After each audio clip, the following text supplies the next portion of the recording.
You're listening to an Airwave Media Podcast. The United States Border Patrol has exciting and rewarding career opportunities with the nation's largest law enforcement organization. Border Patrol agents enjoy great pay, outstanding federal benefits, and up to $20,000 in recruitment incentives for newly appointed agents. If you are looking for a way to serve something greater than yourself, consider the United States Border Patrol. Learn more online at cbp.gov/careers/USBP. That's cbp.gov/careers/USBP. Hello, I'm Natalie Gruniger, author and host of the podcast Talking Tudors. Katie and Nathan invited me onto their show to let you know that they use strong language on Queen's podcast, so if that's not your cup of tea, this won't be the show for you. However, if you like listening to podcasts about Tudor queens and the 16th century, I think you'll like my show, Talking Tudors.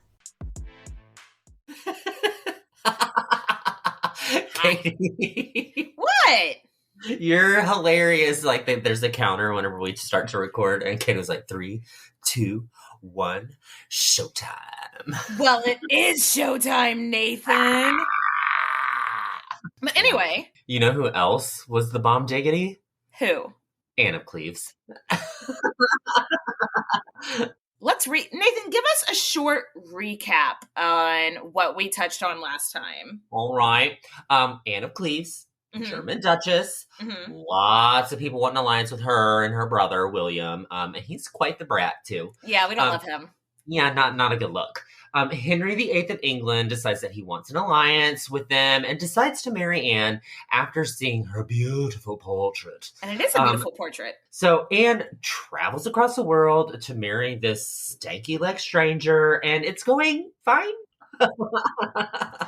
We left off on their wedding night. Stanky-leg Henry and Anne were put to bed, and nothing happened. Nothing happened. Yeah, so Anne wouldn't immediately be alarmed by this because it was actually the Epiphany feast day, which is a religious holiday. And it's, not uncommon for religious folks not to fuck on holy days. Yeah. Holidays? Holy days? Holy days? Holidays? I wonder if that's where it came from. Oh. So it's likely that Anne probably had some anxiety about this not consummating the marriage thing because she may have heard about Catherine of Aragon. Yeah. There's that. But her ladies would have been like, no. It was the Epiphany. Don't worry about it. And she would have been like, yeah, you're right. I'm not gonna sweat this. Yep. But then time went by and no boning. It was a no bones day. So they shared a bed for like many, many nights in a row, and nada. Zilch. Nothing. Nothing happened. If Anne was worried about this, we really just don't know. Yeah. There's really no evidence of whether or not she was alarmed by not boning her husband. But look, they were perfect strangers. So we don't talk about it a whole lot, but it must have been so awkward. Like in these royal marriages where you meet the person that you're going to marry like 3 days before you marry them. There had to be plenty of situations where people took a while to get to know each other. Yeah, for sure. Maybe she just thought, we're just taking a minute to get to know each other first, right? Right. However, unbeknownst to Anne, Henry told his dude Cromwell, and I liked her a little before. I like her a little less now. Right. And then that got misconstrued. And then he complained to Cromwell that she stinks. Coming from the guy with the stanky leg. Yeah. Maybe it's you, actually. Maybe you are smelling your own leg. Yeah. And then he said that her boobs were saggy. Well, if you got big knockers, they're not going to be like ping all the time. Fuck right. You. Yeah, fuck you. And he said that her belly was saggy too. And I'm just like, hey, Henry VIII, have you looked in a fucking mirror lately? Right. We're not here to body shame anybody, but Henry VIII, just look in a fucking mirror before you say these things. Again, pot, kettle, black. Right. But he took these things, like her having a saggy belly and saggy boobs, to be like, well, I could tell that she wasn't a virgin from that. But how'd that work? How'd that work? I mean, I get what he's saying, and that, like, maybe, you know, when you've had a baby, Yeah. or just you've been, the women you've married up to this point were petite. This is your first curvy lady. I think it's the latter. Oh, well, no, I definitely don't think she had a baby, Nathan. She was not pregnant. Yeah.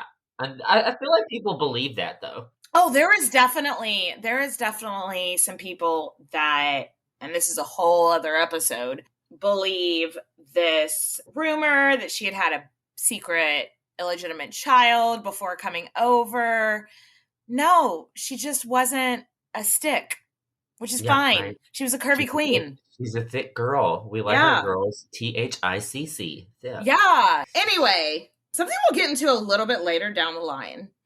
These critiques of Anne's body come from Cromwell when under duress. Like when they're written down, they're under duress. So if you don't know what the fuck I'm talking about, stay tuned. We'll get into that a little bit more later. Yeah, Cromwell was not telling all the truth and nothing but the truth. So help him change. I get. Well, let's that's a little teaser. Let's save that for later. But what we do know is that Anne was ready to embrace her new homeland. And just 5 days after her wedding, she had already shed her heavy German garments. And if you remember from last time, the German-style ladies' clothes, much, much heavier, much more covered. Yeah, they're covered from head to toe. In the show notes that Nathan and I are looking at, I put a picture side by side, Jane Seymour and Anne of Cleves portraits. Because I wanted to show, like, yep, today we would consider them both extremely covered up. But look at that neckline on Jane Seymour. Yeah, her neckline, I mean, that neckline goes down to their tatas. The tatas. And whereas Anne of Cleves was basically in, like, a turtleneck. I mean, they look gorge. They both look gorge. She probably stepping out in these English-style clothing, which was actually French-style clothing, would have been a big adjustment for her. But right. She was fearless. She did it. She was like, I want the people of my new country to know I like being here. I'm happy to be here. I accept them. Embracing the culture, right? Yeah, even if it made her feel uncomfortable. And might I just add with Anne of Cleves, where's that belly that Henry was talking about? I see a very, very tiny waist. Animal waist. Fuck you, Henry. Who? Yeah, so she makes her first public outing dressed in the English style, which, like I said, was the French style. And everyone was really impressed by her efforts. They were like, okay. Look who's like, 5 days in. That's pretty quick. Trying to acclimate. She had already been doing all these other steps to make sure that she acclimates to the culture. She was the people's princess. She was the people's queen, and the people loved that she was trying to be one of them. Yeah, she loved them for loving her, and they loved her for loving them, and they all love each other. That's showbiz, kid. So, and from their wedding in January until March or so, for the most part, everything is fine. Fine. No, I feel like that's like her recurring theme. Yeah. So her and Henry didn't appear to have really good chemistry, though. But again, I think, Anne's just thinking, we're brand new at this. This is a brand new marriage. It'll come later, Yeah.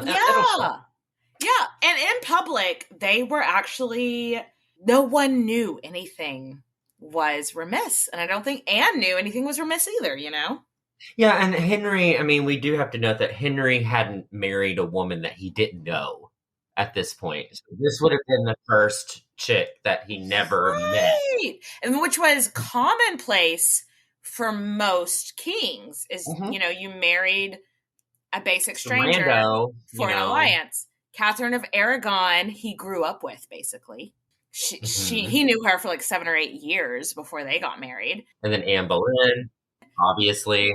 Jane Seymour, also, he chose her as well. So this is the first time he's having to deal with what most nobility do in these arranged marriages. Yeah, for sure. He didn't like it. I wouldn't like it, but also I'm not a Renaissance king. So Spoiler alert. Spoiler alert, in case you thought I might be a king from the 1500s. I am not. So there is this one story that gives us a real good glimpse into Anne's personality, and it turns out she's a hard-headed bitch, and I love this for her. I love it. I know. From one hard-headed bitch to another. We love a hard-headed bitch over here because we are both one of them. Yes. So Henry wanted Anne to meet his daughter from his marriage to Catherine of Aragon. You know, Mary the First. Yeah. BD. Yeah. And Mary at this point is illegitimate, quote unquote. And y'all, I don't think Anne understood this arrangement at all. Because to her, if someone's saying, "Oh, this is the king's illegitimate daughter," why am I meeting this bastard? Right? No one, but like Mary Tudor, Mary the First situation was so unique in the world. It's like, okay, yes, she's an illegitimate daughter, but she's also still kind of a princess. Yeah, and her mom was kind of the queen, and they kind of had a baby together. It's like, okay, we all have to say that she's illegitimate to make the big man happy, but she's still like basically a princess. Like, just no one explained it. She didn't get it. Get it. And to be fair, wouldn't you be confused by that situation as well? Yeah. I would too. Like, she didn't get it, and this is the first time that we really saw how strong-willed she was.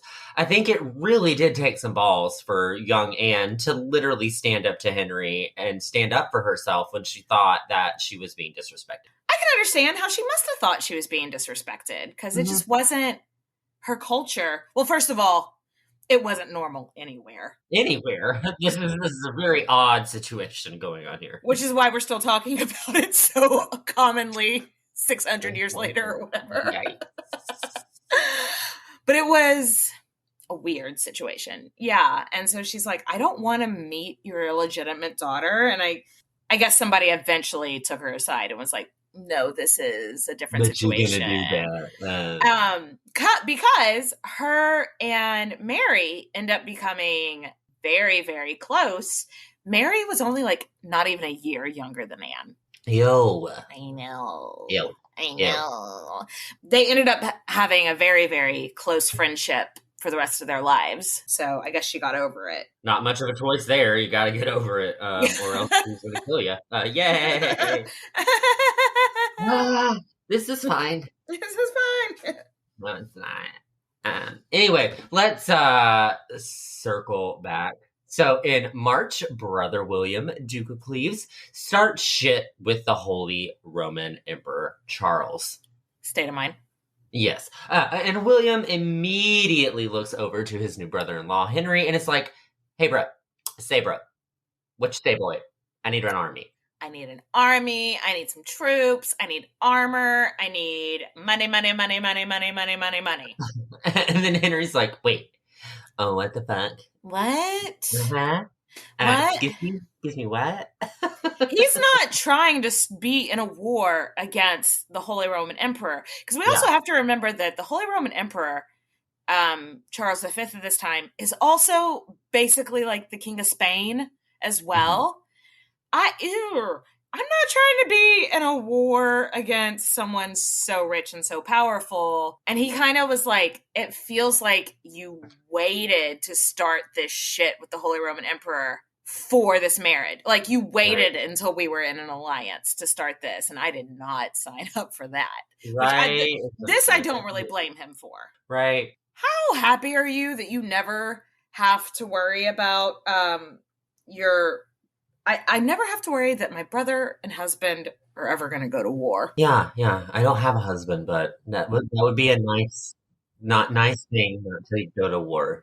It's a problem that she endured that I will never have to worry about. So I'm jealous that she had castles, but I'm very happy that neither my husband or my brother can ever start a war to begin with.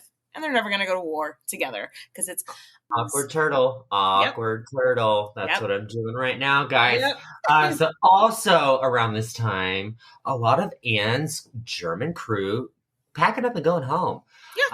Some stayed with her, but not all of them. One girl that was assigned as one of her English ladies in waiting was the very young niece of the Duke of Norfolk, a girl named Catherine Howard. You know who else was a beautiful niece of the Duke of Norfolk? Anne Boleyn. Oh. So this is not an accident. This is the Duke of Norfolk is just kind of like, want to fuck my niece. Want to fuck my niece? Yeah, basically he's like, oh, you know what happened last time? I got really powerful when you wanted to fuck my other niece. So here, I got this other super hot niece. You want to fuck her? And Henry he knew Henry's type. I mean, can I just... Why wouldn't you stop after your last niece's head got cut off? And his nephew, because George Boleyn as well. Yeah. Oh, yeah, that's right. Why? Stop. No fucking nieces anymore. Can't stop, won't stop. Please fuck my niece. But no, he did it with Mary Boleyn, who was Henry's mistress before Anne, and then Anne Boleyn. And so this is the third time that he's been like, I got a hot niece. You want to fuck him? And it works for him very well because they get their heads cut off, but he just gets rich. So it's fine. The United States Border Patrol has exciting and rewarding career opportunities with the nation's largest law enforcement organization. Earn great pay with outstanding federal benefits and up to $20,000 in recruitment incentives. Learn more online at cbp.gov/careers/USBP. It wasn't an accident that Catherine Howard ended up being a lady in waiting for Anne of Cleves. The Duke of Norfolk was specifically like, oh, I see a crack in the foundation here. Let me put my hot niece here. And it worked. Again. Fuck my niece again. This will be my third niece that you fuck. She might get her head cut off again. Oh, foreshadowing. We're going to hell. Yeah. So we don't want to go into to Catherine Howard too much here, guys, because I think Anne of Cleves would be a little bit pissed. Well, just like in Catherine of Aragon's episode, we didn't talk about Anne Boleyn too much. In Anne Boleyn's episode, we didn't talk about Jane Seymour too much. So skip ahead. Yeah, they're all going to get their own story. Yeah. But it seems pretty likely that Anne noticed that Henry was paying a lot more attention to his ladies in waiting and was like, oh. He's like barely paying attention to me. Why is he looking at this Howard chick so much? So like, I have to wonder if she had been given a heads up that like English people keep mistresses. Because it doesn't seem like her parents stepped out on their marriage. Yeah. She wasn't prepared. And so maybe her ladies were like, hey, look, that's a thing here. Men step out on their marriages and you just kind of roll with it, you know? Well, I mean, I feel like she would know, though, right? Because she would have heard about French kings and... Right? Because didn't everybody have mistresses? Like, that was just a normal... Well, if her parents didn't, and remember, she grew up very, very sheltered. She didn't see a lot of the outside world. I don't know. Touche. Anyway. That's French for yes, touch. Is it? All the way up until May, it seems like Anne just didn't feel like she had anything to worry about, really. Like, no, they weren't having sex, but they'll get to it eventually. They're not in a rush. The people really seemed to like her, so that was good. She was acclimating to her new country. That was good. Nothing to worry about. Everyone outside of the inner circle in the country as well, also, not her inner circle, Henry's inner circle knew that he was like, meh. That's a direct quote. That's a direct quote from the public. But that conflict with Anne's brother and the Holy Roman Emperor was just like driving a wedge between this couple. And I don't know how aware she was of that. Yeah, and Henry at this point is becoming more and more infatuated with his teen bride. His teenage mission. Because Catherine Howard was like 15, 16. Teenage wasteland. I don't like it, David. Yeah, and the more that her brother demanded funds for his war, the more Henry fell in love with Catherine Howard. that's when Henry was really like, I never wanted to be in this marriage to begin with. And that's when things got serious. So I think it's really interesting that the common belief is that Henry was like, OMG, I have to divorce this woman right away because she's so fucking ugly. Yeah, but people never talk about the political stuff that was going on. Yeah, exactly. It really seems like while he was never in love with Anne of Cleves, the move to get the marriage annulled had more to do with not wanting to spend a lot of money to go to war. Which, same. War, what is it good for? Absolutely nothing. So good, you know. And yeah, Catherine Howard was part of it, but I feel like people play up the, oh, she was so ugly and the beautiful mistress thing more than it was actually, it just makes for a better showtime. Drama. Yeah. 3, 2, 1, showtime. So in June 1540, about 5 months after their wedding, Henry's duke comes up to Anne and they're like, hey, so the plague and, ye old sweating sickness, this is a whole thing here in the summer. So as a precaution, we're going to send you out of the country to this place called Richmond Palace. If Anne asked why her husband wasn't coming with her, it's really not noted at this point. But I don't know if she's suspicious or not at this point. So as soon as she was out of town, Henry's crew hit the ground running on ways to get him out of this marriage. Marriage is what brings us together today. Around this time, Thomas Cromwell had actually been arrested and charged with treason. Treason? Off with his head. Yeah, On June 10th, he was arrested and taken to the Tower of London. Basically, Henry was like, you got me into this alliance without doing your due fucking diligence. I'm pretty eager to cut off everybody's heads. He loved cutting heads off, in case you didn't know. That's a spoiler. Favorite pastime. And so he was like, you got me into this alliance without doing your due diligence. I didn't really want to be in this marriage. You pushed it. And the Duke of Norfolk was whispering in his ear, being like, he did this because he hates you. He did this because he wants to ruin this country. This Duke needs to shut the fuck up. Thomas Cromwell isn't always a sympathetic character, but I do feel bad for him. I really do think he didn't have any ulterior motives in this one thing.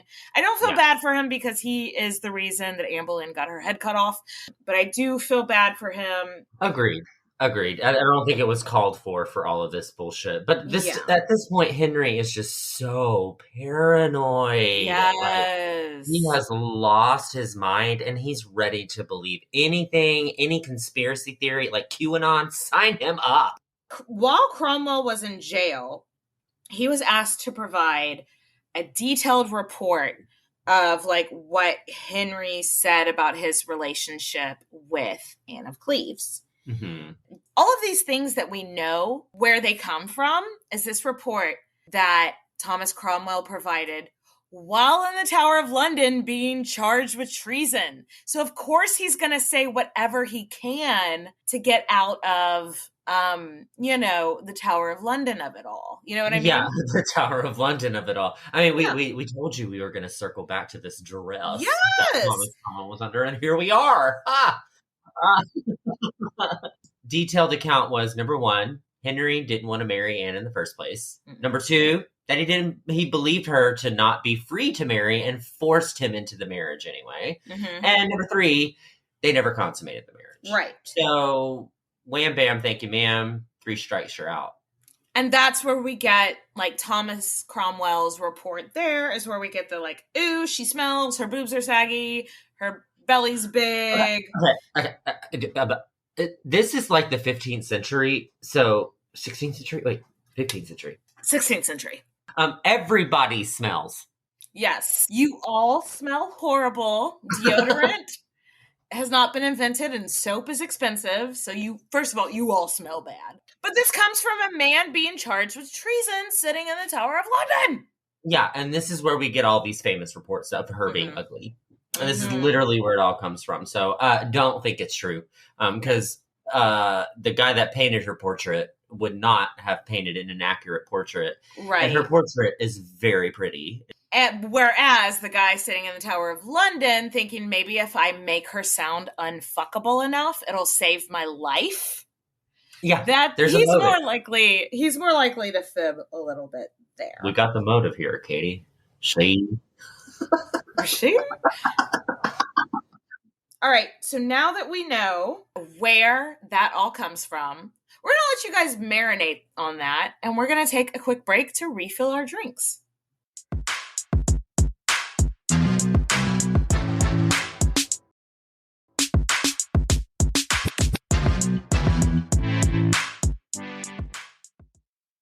And we're back. So let's talk about like at least one nice thing in this retelling from very scared Thomas Cromwell that that Henry supposedly said about Anne. Supposedly after like their first night together, when Henry was like, "I don't like her," Cromwell was like, "But she does have a queenly manner about her, right?" And Henry was like, "Yeah, right."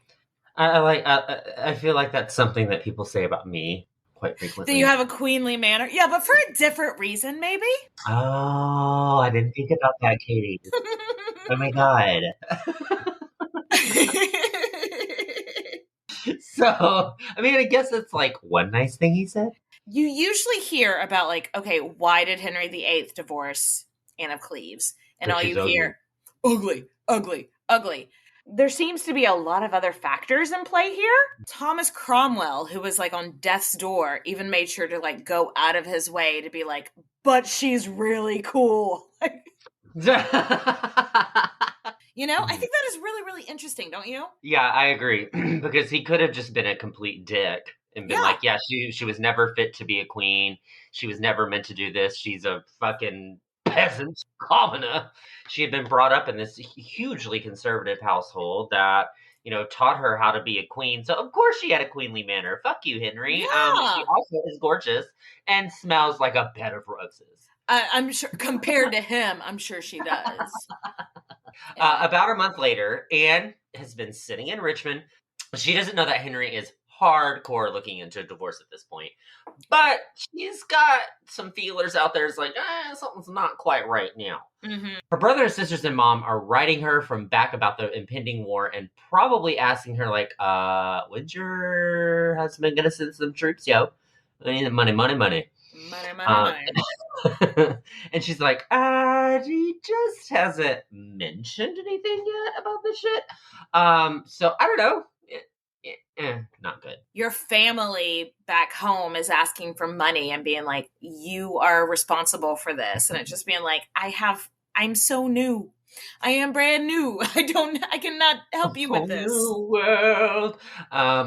And so Henry's dudes show up at her palace in Richmond and are like, hey, we have news. You're not gonna like it.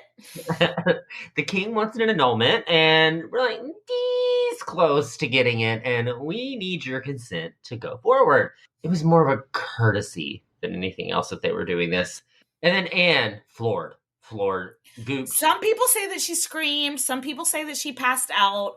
But I get that. Like, when you're so surprised by something like that, I feel like an emotion you have no control over is normal. Exactly. No, agreed. There is no norm when you're emotional. It's trauma. And also, have you ever watched, I don't think you've watched the full series, The Tudors. Mm-mm. So Joss Stone plays Anne of Cleves. Oh, really? Yeah. You know, famously super ugly Joss Stone. She's hideous. Gorgeous and beautiful and sings like an angel. But she does such a great job. The scene when they tell her, like, the king wants a divorce, and she's just like, is he going to cut my head off? Obviously, we have no idea what her internal dialogue was. But gotta cross your mind. She knows what's happened with Anne Boleyn. It would be a natural reaction to be like, is he going to cut my head off? So that, when I was researching this, that scene, I know it's a fictional show and highly dramatized, and A lot of critics don't love it. But that scene kept popping up in my head where she's just like, but am I going to die? is this like how that starts? I think that is a natural reaction. I honestly think that anybody would have felt that way in her shoes. Yeah, and no one in her family had ever gotten a divorce or an annulment or anything. So she had no idea what's going on. But can you imagine, like, the range of emotions that she was feeling? Like you just said, not only is it like, I'm going to lose, am I going to die? It's like, you lost your husband. What's going to happen? Are they going to send you back? Family going to say? What is he going to do to my family? What is next for me? Mm-hmm. I feel so much like sympathy for her in those few months there, like trying to figure out what's next for me. Okay, so let's fast forward. And basically Anne's like, okay, whatever you want, just don't chop off my head, okay? Yeah. And so she wrote Henry this letter that's just like, OMG, you're so right. I would love to be your sister, hence the cocktail that I made. You divorce me, you agree to this divorce, you're gonna be my sister now, which is weird, but yeah, because nobody wants to bone their sister. Right. I mean, except like Cleopatra's descendants. They probably would have fucked their sister. Yeah. I just need to take a screenshot of Katie's face right now and make it its own GIF. Yeah. So she sends back her wedding ring and tells him, smash it into pieces because it's meaningless and they were never really married anyway. This is so emo and I am here for it. She is being so extra. Like, it's so, please don't chop off my head energy, you know? Like, just please don't, whatever you want. Yeah, just a little bit of caffeine and desperation. I mean, I get it though. Like, she's being extra, but I totally fucking get it. Like, what happens whenever you oppose Henry VIII? You get your head cut off. So, since, been here, seen his number one dude get arrested for treason, why am I gonna fight this? Like, right. Just accept it and roll with the punches, which I am here for. This is why I love you, Anne of Cleves, is you you read the room. She read the room and she assessed the situation, and then she was over the top with like, yes, you know what? We were never married. I'll be your sister. Cool. Sounds like another famous retelling that you guys have probably heard is that her ladies in waiting gave a statement where they were like, well, have you had sex? Have you slept with the king or whatever? And she responds something like, he kisses me at bedtime and tells me good night, and he kisses me in the morning and tells me good morning and wishes me good day. Isn't that enough? Because of that, it kind of became a bit of a joke of like, oh, how naive is Anne of Cleves? And Nathan, you and I have discussed this over on Patreon. She knew where babies came from, right? Yes, she absolutely knew where babies came from. I mean, this would have been something that she would have been raised with. Yes, she was raised very, very sheltered, but also she was raised in a place where it was all women. And sometimes that meant pregnant women. And sometimes that meant women giving birth. Yes. Yes, she had a very basic education, but you know what's pretty basic in life? Yoga pants and pumpkin spice lattes? Yes, but also reproduction. Different kind of basic, Nathan. So she would have known where babies come from. So there's several. So anyone that's like, oh, she was just so naive. No, I think maybe she was embarrassed that her and the king hadn't fucked yet. So she kind of played coy. On our Patreon interview that we did with Heather Darcy, who wrote the book. Shout out, bad bitch, Heather Darcy. Oh my God, love her. But in that Patreon episode interview, we asked her about this, and she thinks Anne was being sarcastic. And just like her ladies didn't get it, where she was like, oh, isn't that enough? Like, how dare you fucking ask me about my sex life? Like, I mean, it totally makes sense because that's something that, Katie, I don't ask you about your sex life. Like, thank you. Yes, this is not something that I want to know about. And either. If you did, I would probably give you a really fucking sarcastic answer. Like, oh exactly. no, he kisses me in the morning. Isn't that sex? You know? Yeah. I love it. So anyway, either way, the cookie crumbles. Henry's annulment granted. On the grounds that Anne was actually already married to the Duke of Lorraine. So this is such bullshit, Henry. So soon after, the Duke of Lorraine's son marries Christina of Denmark, who we had talked about before. And Henry actually told all his ambassadors who were like placed in Europe that were invited to the wedding that they couldn't go because it would undermine this annulment. It was like, you can't go to the Duke of Lorraine's son's wedding because it's going to validate that it's a real wedding. And obviously, we all know it's a sham because he's married to Anne of Cleves. Oh God, this dude, I cannot even stand him. This fucking guy. On July 9th of 1540, 6 months and 2 days after she became the Queen of England, she officially became unqueened. Unqueened! That's like the opposite of our podcast, Unqueened podcast. But unlike when Catherine of Aragon was unqueened, Anne was showered with gifts for agreeing. You know, she's like, I mean, Henry's last divorce was a little messy. To say the least. Yeah. So which one? The fact that she took this and was like, okay, I'm just going to deal with it. He was like, hey, I'm going to give you money and prizes and jewels and palaces. You're entered into the raffle. One thing that I found really, really interesting that was different. Catherine of Aragon, we know that she got to be present at the trial about their annulment. Because if you remember, Queen's Podcast he had Classic, the drama speech mama. Nathan did a reenactment of the drama speech mama, and it was fantastic. but it turned a lot of people against Henry. And then Anne Boleyn got to defend herself as well at her trial. Everything about that was bad for everybody. Anne of Cleves was never given the chance to have representation. Like, it doesn't move the story forward or anything. I just think that's sad and fucked up. Yeah, totally sad and fucked up. She had no voice, no say in anything. So, I mean, of course she had to take it. And just she didn't feel supported. She didn't feel like she had another choice. There was no way. There was no way. But now she's rich, bitch.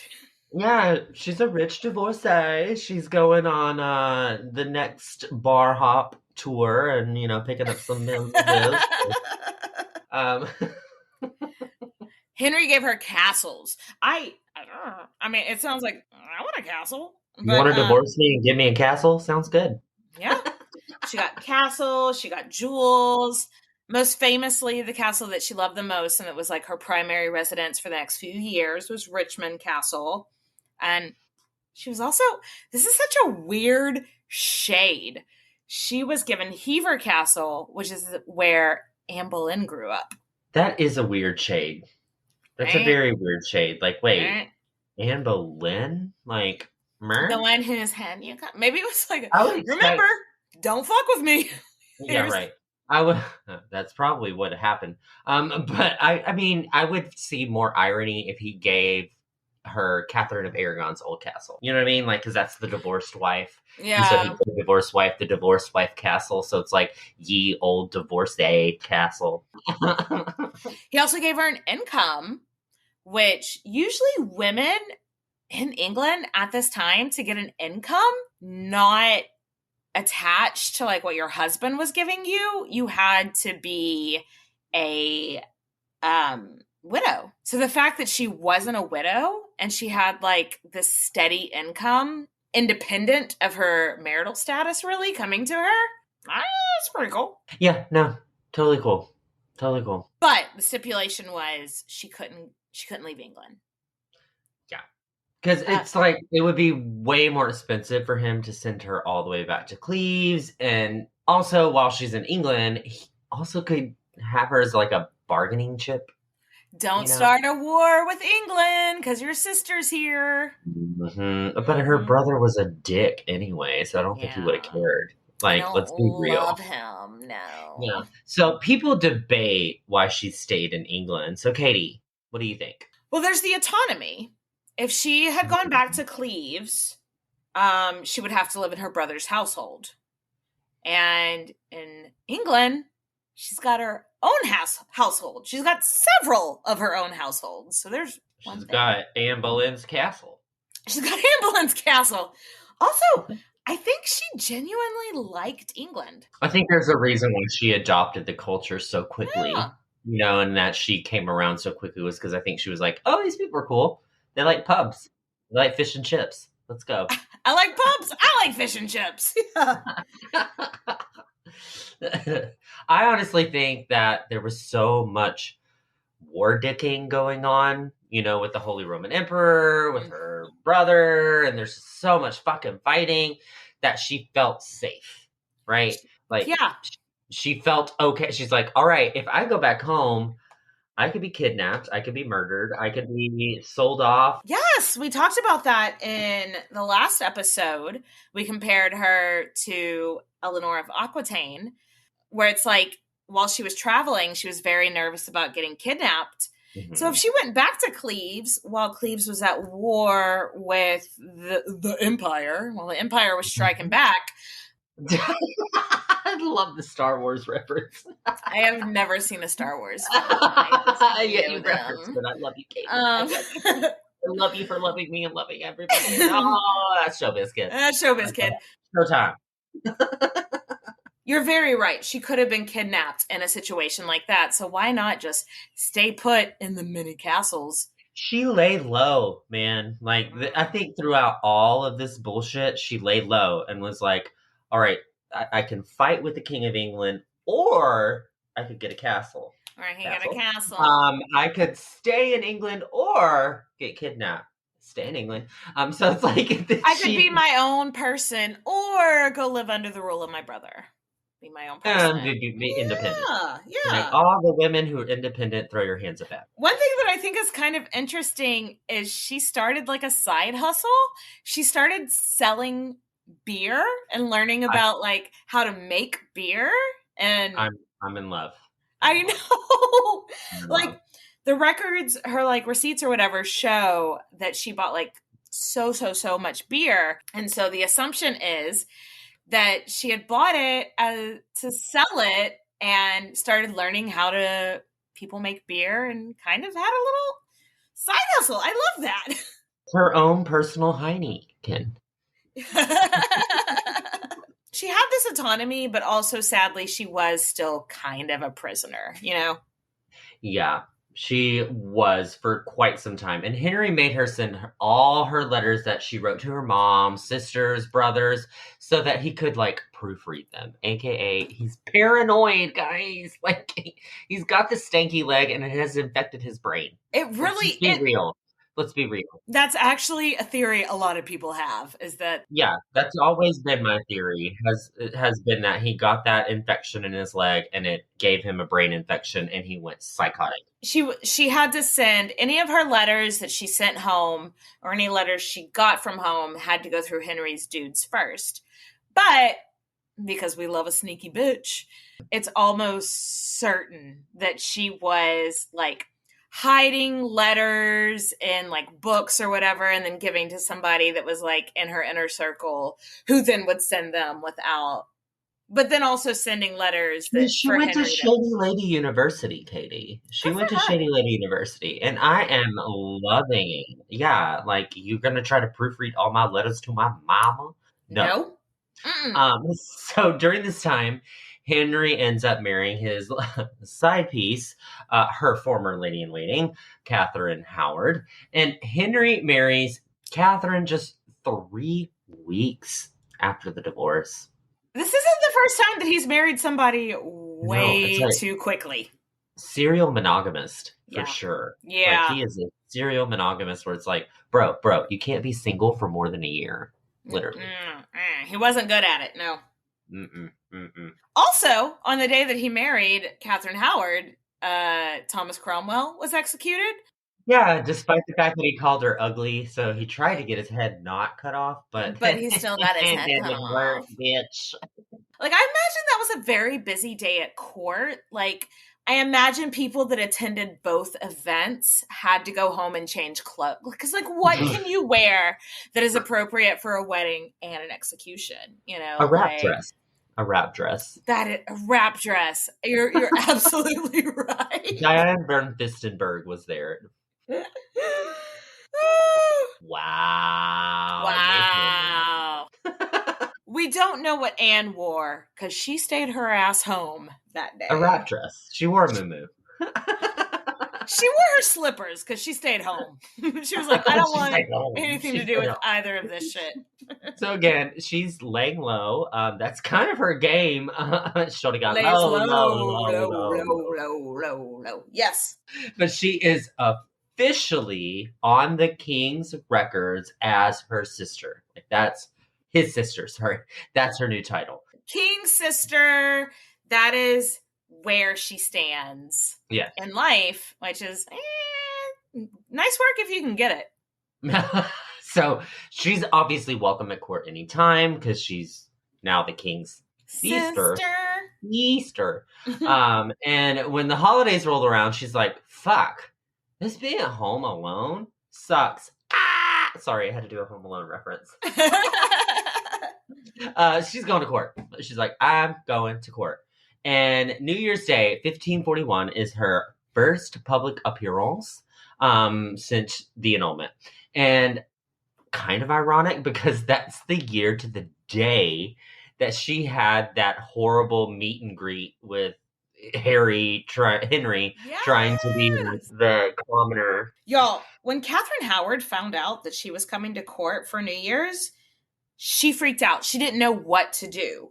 She was like, this is going to be awkward schmawkward. This is going to be awkward turtle making babies all over the place. Like, what? This was a first also. This was the first time that a previous queen was coming to Christmas and coming to New Year's and hanging out with the new queen. Nobody really knew what to do. Could you imagine, like, her Christmas cards that she sent out with probably, like, middle fingers up? Like, fuck you. Tell him, boy, bye. Boy, bye. There was this German tradition, the German nobility, and she and her sisters practiced, where it's like you tried to one-up each other with your Christmas gifts. Or just, like, any kind of gifts. Any kind of gift-giving situation. Where it'd be like, oh, I got you a ring. Oh, that's cute. Well, I got you a whole set. Ring, earring, necklace. Oh, well, that's cute. Well, I got you this horse with a matching set. Oh, well, that's cute. Well, I got you a carriage with a matching set. They were just always trying to one-up each other. And so that's what Anne did when she came to New Year's, which was also to celebrate the whole holiday season, all in all. Mm-hmm. With the new queen. So Anne is presented to Catherine Howard and throws herself to her knees and is just like, OMG, Your Grace, I am not worthy to be in your presence. You're the most beautiful person I've ever laid eyes on, and I am so honored to be here today. Catherine Howard is just like, what are you doing? Like, why do you have that accent? Get up! Like, she was so uncomfortable by this, like, overwhelming show of devotion. You know what I mean? Mm-hmm. It's like, please get the fuck up and please quit doing whatever you're doing. And Anne brought all kinds of gifts for Catherine, which she was not prepared for. She ended up giving Anne 2 puppies, and that had actually been given to her by Henry. Regifting situation that I'm pretty sure Katie would be here for. Yes, please give me the puppies. I will take the puppies you don't want. But it also just kind of showed that, like, in at least Anne's mind, she won the gifting situation because she came with gifts and Catherine had to regift. So at least in Anne's mind, she definitely won that situation. Yeah, after the initial awkwardness faded, it was actually a really fun, like, family reunion. Yeah. Very weird family reunion, but it was, they had a great visit, you know? Yeah, Catherine and her really got along. Like, there was no, like, issues there. And got along with everybody. No one at any point was ever like, oh, what a bitch. Like, she got along with everybody. Yeah, and they ended up staying up all night and partying after Henry went to bed, which, my bitch. Because he's old. Yeah, like, his stanky leg needs a draining. Gross. So she and Henry actually exchanged gifts, which gives us an indication that, again, they're on good terms. You know, she Yeah. laid low. And it was very visible. It was a very visible visit. So everyone at court could be like, oh, wow, look. Basically, they were like, she is such a good sport. No. So having all this money to give these extravagant gifts. Like, she's just not harboring any bad feelings. No. But it was a great PR move on Anne's side. Yeah, she had a good PR rep. Absolutely. So fast forward again. And Henry is single again. Catherine Howard has a huge downfall. And after about a year and a half of marriage, she was executed. Surprise. She was executed on February 13th, which is actually my wedding anniversary. So, aww. Question mark? Honestly, everyone thought that Henry and Anne would get remarried. Like, that's just both in England and overseas. Everyone just thought, oh, he's going to remarry Anne. Yeah. Makes sense. Because once again, the tables had turned and he once again, really needed an ally in Europe. France, Scotland had allies, and they were both notoriously not fans of England. I don't know if you've ever heard of that drama, but let me tell you. It's a whole thing. France and Scotland do not like England historically. And so once their powers combined, he's going to need... They are Captain Planet. They are. Okay. We're a planeteer. You can be one too. Condorsing your wife is the thing to do. Looting and polluting is not the way. Just cut her head off anyway. Just cut her head off it. I am Captain Asshole. I think we have a new Henry VIII tagline. Absolutely. Captain Asshole. In the way. So it seems like Anne, kind of thought that they were going to get remarried too, and was really hoping, fingers crossed, maybe this could happen. She and Henry had a really great friendship based on, their relationship at this point. Was she ever in love with him? No. Negative. But they got along really well, and being queen sounds kind of awesome. It's got a nice ring to it, Yeah, Queen Nathan, Queen of Hearts Nathan. Yes. I am here for it. Fun fact, while she was for that 6-month period when she was Queen of England, she would write to her sisters and brother and just sort of be like, kind of like how we talked about how they would one-up each other teasingly with gifts. Apparently they would do that. She would do the same thing in her letters to them, being like, oh, but are you a queen? No. Well, last time I checked, queen trumps duchess, queen trumps duke. So, LOL. So there was probably also an element to that where she wanted to get back her status so she could continue that with her family dynamic. Which is petty, and I'm here for it. I would do the same thing. I love it. I know. I love it. Now she's eating some serious crow. So I think she wanted to be queen again, mainly out of spite. Maybe, and I'm okay with that.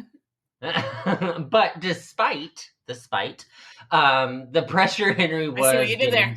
Yeah, you see that?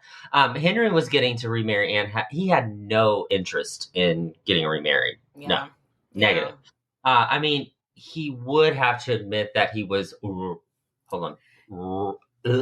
wrong. Are you okay? Are you okay, King Henry? Or did it nearly kill you to admit that you were wrong? Wrong. No, but you're right. He would have to admit the whole annulment thing was a misstep. So he was never in a million years going to do that. Yeah, but at least he had the balls to come to her home and tell her in person. He didn't send a messenger to do this bullshit. Which, I thought shows a level of respect that I don't think we normally see from Henry VIII. No, he didn't tell Anne Boleyn in person, hey, I'm having your head cut off. You know, he had other Could you people. imagine? He hid away and had other people tell her. Mhm. But with Anne of Cleves, he came to tell her personally, like, hey, I know the rumors and they're not true. Sorry Yeah. about it, you know? Yeah, it's like, don't start no shit. There won't be no shit. And he Yeah. just didn't want to start any shit with her. And I honestly think that like shows the level of respect that he had for her, which is I agree. very, very uncommon for him. It didn't stop the rumors, though. He stopped the rumors with her, letting her know it's not going to happen. But still, all over Europe and England, people were like, oh, he's going to remarry Anne. Oh yeah, I'm sure he was in the tabloids, and it was like, is he fucking her again? Oh my God, so many people thought that.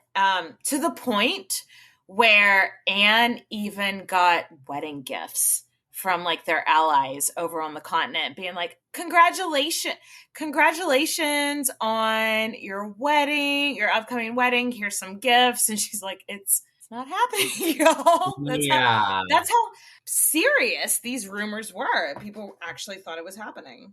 And like everyone and their mother is whispering about these rumors at this point. And they're even saying that Anne is pregnant.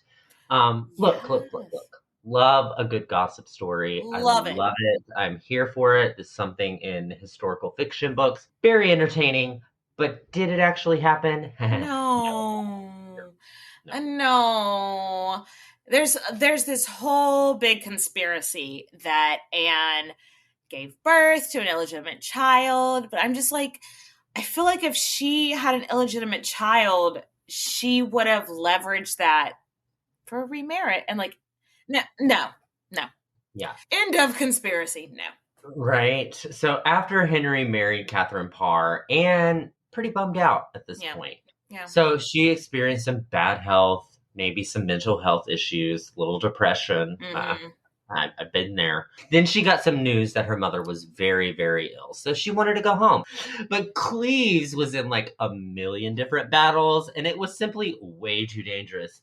That year, her mother died, and her brother lost like half of his land holdings. So like Cleves has gone from this very, very powerful and rich duchy to like not so much, you know? Mm-hmm.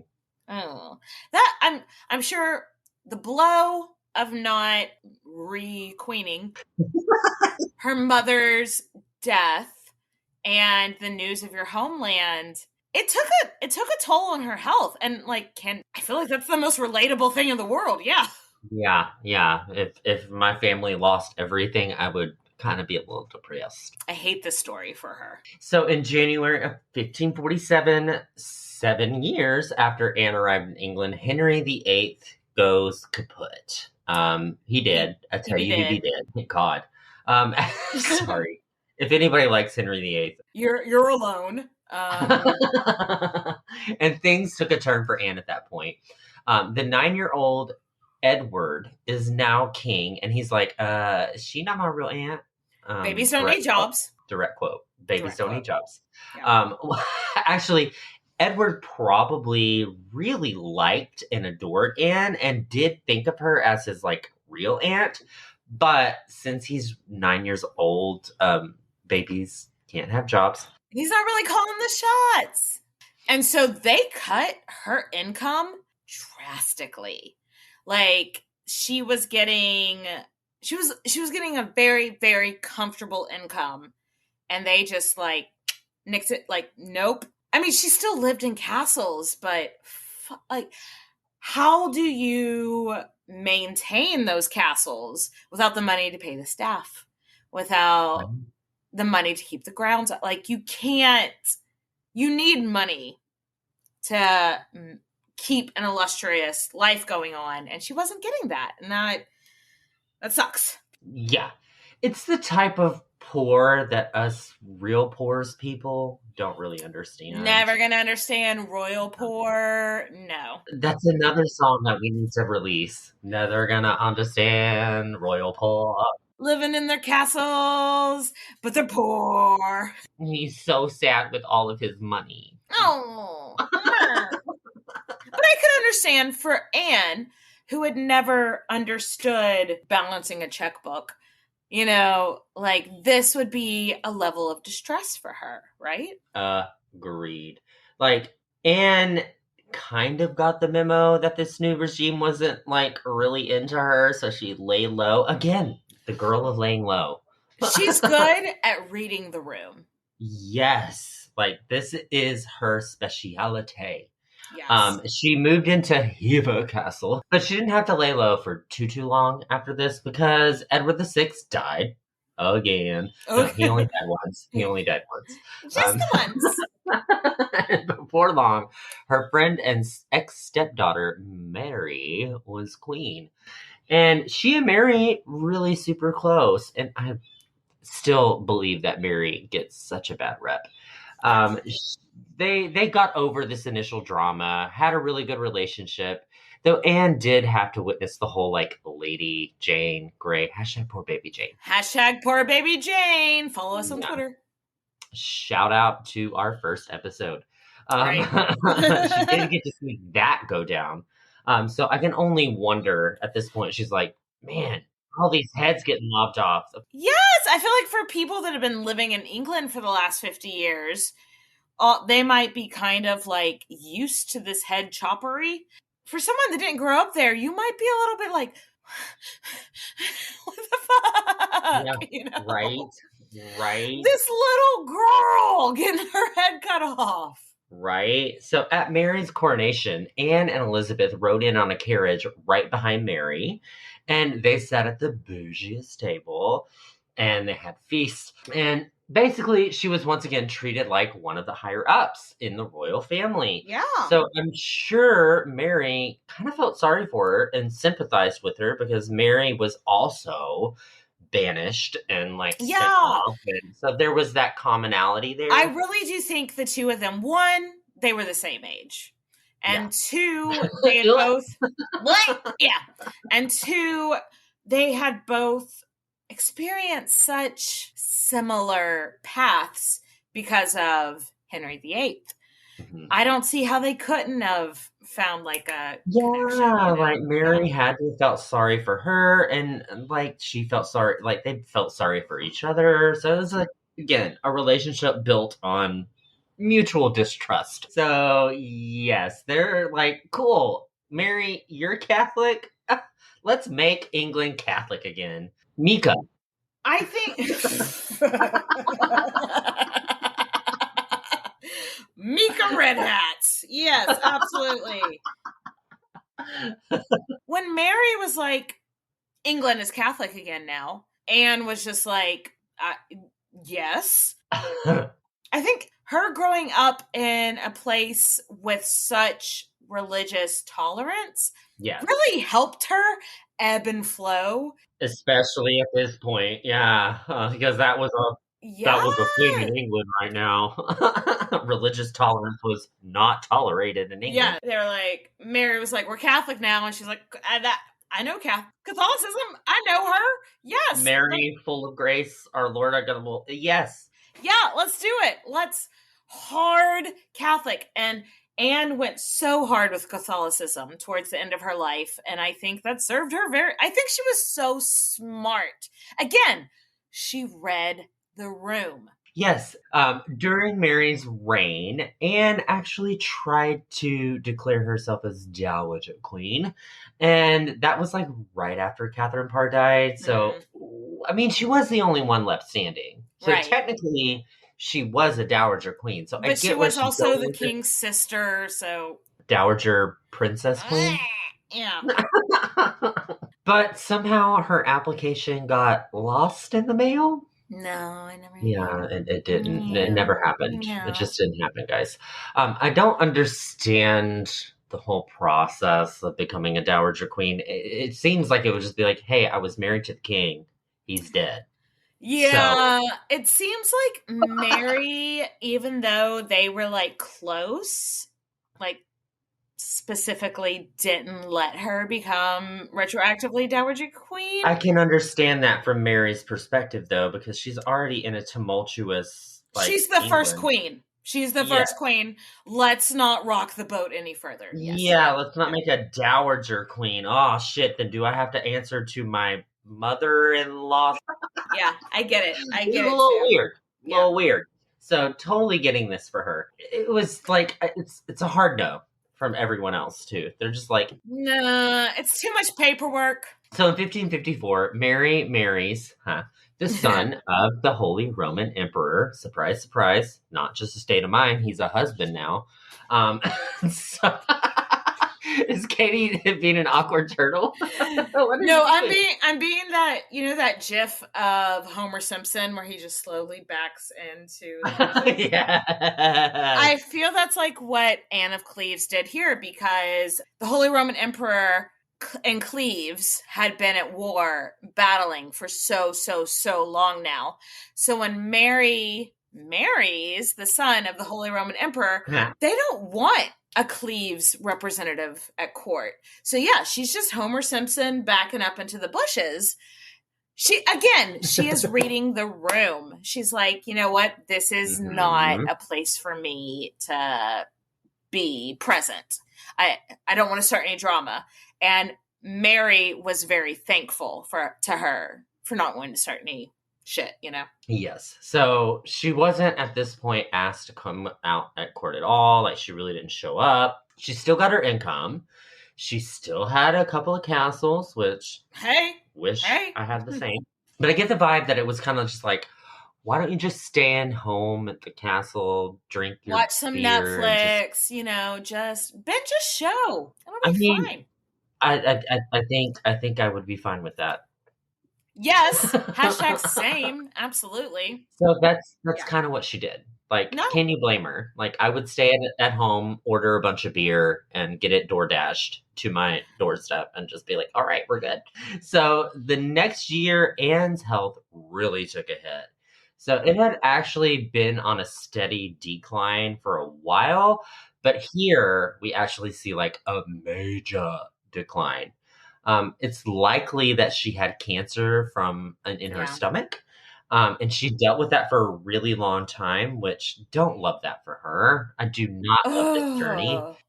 No, I hate that though. I love you, Anne of Cleves. She died of stomach cancer. So Anne wrote up her will in which she left all her dripping in jewels eleganza to Mary and Elizabeth. Basically begged that her staff be paid for the rest of the year, which, oh my God. Like, I feel like that's why she gave so much of her jewels to the other powerful women, and then was like, and then please make sure my staff make sure they find great jobs, or make sure they've got like a pension plan or something. I love it. It tells a lot about who she is. Right? Like, she reads the room, she takes care of everybody, and that's the reason she didn't get her head cut off. Yes. Not to say that all the ones that got their head cut off had anything to say about it. Like, they had no option. Yeah. But Anne died on July 16th, 1557, at her home at a place called Chelsea Manor. She was only 41. I know. Back then, though, that was a lot older than it is now. But I'm about to be dead. She outlived all of the 6 wives. She was the only one that got to see the reign of the first actual Queen of England. Yes, Queen. Like, in her own right. She was laid to rest in Westminster Abbey. And some people like to be like, oh, she was put somewhere that's hard to find. And it's like, all right, but she's still in Westminster Abbey. So, I'm not going to be buried at Westminster Abbey. I don't think she's going to protest about this decision. She's fine with it. In the book that we read by Heather Darcy, that we interviewed her, she ends the book with being like, after Anne's death, Elizabeth becomes queen. And Elizabeth showed a huge amount of religious tolerance that wasn't typical of English court or European courts at the time. And I wonder who she learned that from. Right? Isn't that a fun theory that maybe she got that from her dear friend, Anne of Cleves. Agreed. So, I mean, I'm just gonna unpopular opinion. My favorite Tudor queens are definitely Catherine of Aragon and Anne of Cleves. Those two are my Okay. two favorite. Katie, I already know your answer. It's Anne Boleyn. Oh, I just love her so much. Oh. But it doesn't mean I don't love Anne of Cleves also. Yes. I can love all of them. Right? She was a smart woman that knew she could put her fingers on the pulse that a way that not all of these women could, not all of these people could, period. So let's raise a glass to Anne of Cleves. Cheers, bitches. Cheers, bitches. All right, guys. Catch y'all next time. Thanks for listening, guys. Yeah, if you want to hear something, just email us at queenshistorypodcast@gmail.com. And follow us on social media platforms like Facebook, Instagram, Twitter. We have a really great Facebook discussion group. We'd love to see you over there too. And if you're so inclined, we do have a Patreon account if you need more Queens content in your life. Yes, yes. Thanks for listening, bitches. Cheers, bitches. Mwah. The United States Border Patrol has exciting and rewarding career opportunities with the nation's largest law enforcement organization. Border Patrol agents enjoy great pay, outstanding federal benefits, and up to $20,000 in recruitment incentives for newly appointed agents. If you are looking for a way to serve something greater than yourself, consider the United States Border Patrol. Learn more online at cbp.gov/careers/USBP. That's cbp.gov/careers/USBP.